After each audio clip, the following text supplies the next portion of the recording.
The 2012 AHECTA Student Production Awards were made possible by generous sponsorship from Campus Televideo, providing world-class service and innovative solutions to 230 colleges and universities across the country, including HD without a set-top box, emergency alert systems, and IPTV solutions.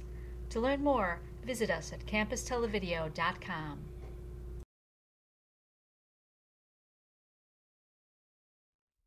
Welcome to From the Pressbox. I'm Lauren Fluker. Today's show we'll talk about Tigers' big win, a little NASCAR, and our NFL update. From the Pressbox starts right now.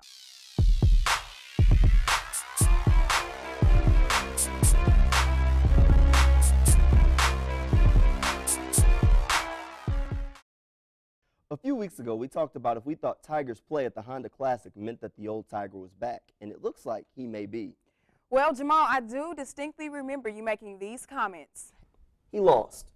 I want to say it one more time. He lost. He didn't win. Well, on Sunday, he snapped his winless streak of 26 PGA Tour events with a 13-under par performance for the tournament.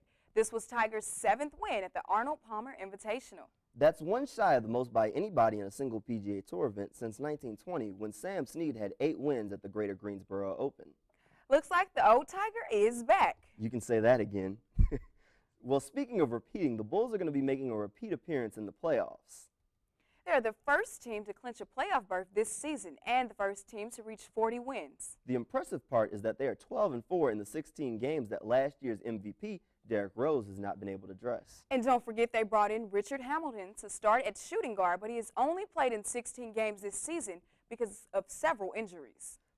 This team is poised to make a deep playoff run and a championship push if they can make it past the Heat. And that is a big if. Another big if is whether you can have a perfect bracket during March Madness. Out of almost 6.5 million brackets entered on ESPN, only a little over 25,000 had the Final Four correct, or 0.4%. Yeah, we all know my bracket's just a little bit messed up. Well, as long as my Kentucky Wildcats are in there, I'm not worried at all. Yeah, as you said, Kentucky's made it to New Orleans, as well as Kansas, Ohio State, and Louisville. When Kentucky plays Louisville, it'll be an interstate matchup and put Coach Rick Pitino against the school that he once coached. That'll be a pretty interesting matchup. Or a pretty interesting blowout. And in the other matchup of Ohio State and Kansas, it'll be only the 9th time the teams will have met in school history, but the 2nd time this season. In the first matchup, the Jayhawks won, but one of Ohio State's best players, Jalech Sullinger, sat out that game. Well, just like him, we're going to have to sit out for a minute as we go to a break. But when we return, we'll have D. Orlando Ledbetter in studio for an interview. Stay tuned. Welcome back. I'm here with D. Orlando Ledbetter. I want to thank you coming back to the show. Thanks for having me, Jamal. It's always a pleasure. All right, so we all know how important quarterbacks are to the team. They're your leader here. So we pretty much know where RG3 and Andrew Luck are going to go in the draft, the top 2 quarterbacks. What about other teams outside that aren't going to be able to get their hands on them that are looking for their quarterback of the future? Who can they look to? Well, there's Ryan Tannehill, the quarterback down at Texas A&M, who had his pro day today. He had a foot injury and couldn't do much at the combine. But today, according to our good friend Shireen Williams at the Fort Worth Star-Telegram, he completed 65 of 68 passes to the receiver. So he was very impressive, ran a 4.62 40 to show his athletic ability. So teams like Cleveland, Seattle, Miami, they were all down there to kind of kick the tires on him.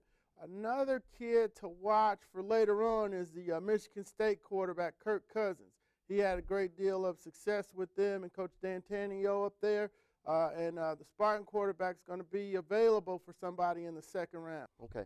I want to thank you for coming in, and we're about to go to a break, but when we come back, we'll be with Tony Evans, our NASCAR analyst. Thanks for staying with From the Press Box. I'm Tony Evans with your NASCAR news. The Nationwide and Sprint Cup drivers headed west this past weekend for some high-speed racing at the Auto Club Speedway in Fontana, California. The Nationwide Series drivers kicked things off Saturday with the Royal Purple 300. The race got off to a good start with the pole sitter and driver of the number 18 Toyota, Joey Logano, taking the lead going into turn 1.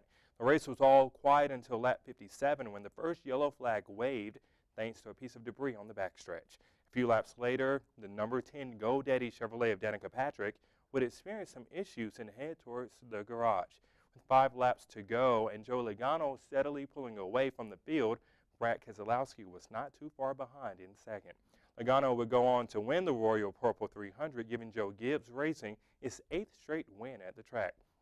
Elliott Sadler leads the nationwide point standings, followed by Ricky Stenhouse Jr. and Austin Dillon.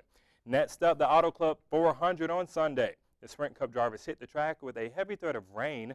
Through lap 39, the number 18 Interstate Battery Toyota of Kyle Busch well out in front, leading most of the caution-free race. By lap 88, Tony Stewart, the number 14 Office Depot Chevy, would be the new leader. But on lap 123, rain stops the race, and Stewart is named the winner. As of right now, Greg Biffle leads the point standings, followed by Kevin Harvick and Dale Jr. And some good news for crew chief Chad Canals. He'll remain on top of the pit box after a successful appeal following infractions at Daytona in February. The Camping World Truck Series will fire back up this weekend when all 3 series heads to NASCAR's smallest track, Martinsville, Virginia. That's your NASCAR news. I'm Tony Evans from the Press Box returns after this.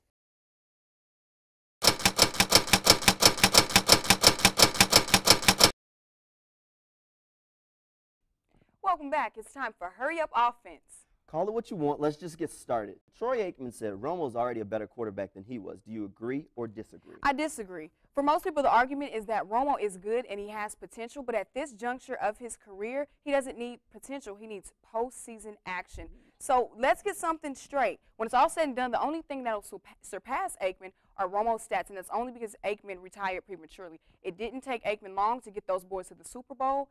Romo has still not even seen an NFC championship. So it goes without question. Is he a better quarterback? No.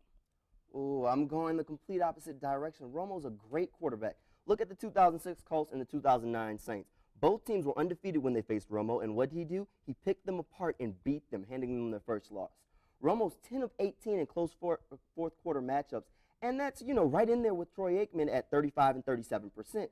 Look at it. He has a higher touchdown percentage, a higher quarterback rating, and Aikman only started for 12 seasons, and Romo's at 6 seasons, and they're almost equal stats in half the time, which is crazy. So I'm just saying, Romo's pretty good. He is good, and I'm a Cowboys fan, but I just think that statement was ego-stimulating to possibly getting him to deliver next season. Well, we've reached the end of another show. Remember to tune in next week and tweet us at FTP_tweets. Or you can check us out on YouTube at youtube.com/FromThePressBox. And like us on Facebook.